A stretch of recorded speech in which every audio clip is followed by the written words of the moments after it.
So I'm presently in the process of making a few different videos explaining how to basically work on transitions and how to learn transitions, mostly through Dryfire, because that's a resource that most everyone has access to. I'm going to make a video quickly about the hierarchy of training aids that a lot of people use to teach yourself how to do the right thing visually, which is the more sophisticated skill when learning to transition a gun precisely. Right, so in a lot of cases, you'll see people will use scaled Dryfire targets that look something like this, right, where the scoring lines are very bold. They're easy to see even from pretty well across the room. Or, in a lot of cases, you'll even see people will take a otherwise blank target and they use like a Sharpie to outline all these zones so they can see where the actual scoring lines are.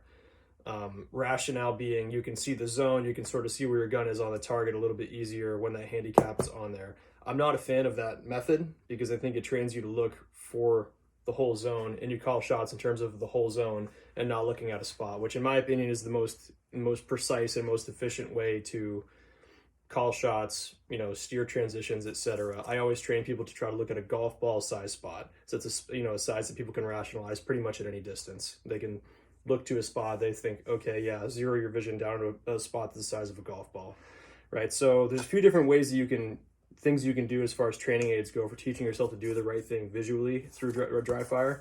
One of them is take, a piece of tape or even a Sharpie.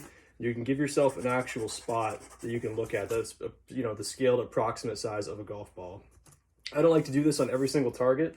Usually what I'll do is if I have a series of Dryfire targets out, I'll do it on one of, say, 5 targets. And that way, the skill of learning to pick a spot on a target, with your vision is taken away. So the only thing you're measuring there on that target is essentially how efficiently does my gun steer to the spot, if that makes sense. You're essentially taking away the work of the hard part of transitions and you're only working on the eliminating tension in your transition.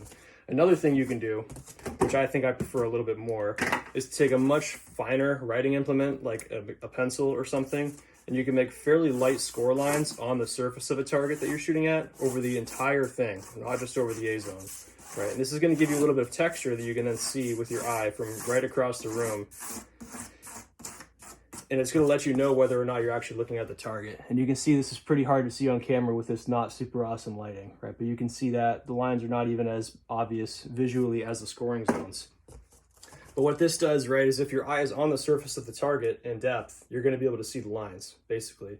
And if your eye leaves the surface of the target, you're going to lose the perception of the lines completely. So if you're having the habit of looking at your sight, be it a dot or a front sight in depth, or if you're dragging off transitions in some way, right? If your eye is not on the target, you're going to instantly know it based on losing that perception of where the lines are. This doesn't give you the work of having the spot, right? Which I think is a good thing. It still allows you to teach yourself to look for a very small spot, and you have to be very honest about that part to make sure that's going well. But as far as checking your actual focal depth, I think this is one of the better tools that you can do to make very fine marks over the surface of the target. Right. So there's a couple of different things you can do there to actually give yourself a little bit of a training aid for teaching yourself to do the right thing with your eyes in transition. If you haven't tried this before, I'd definitely recommend trying it out. Make sure you check out the rest of the videos in the series on how to work on transitions through Dryfire because I think you'll enjoy it.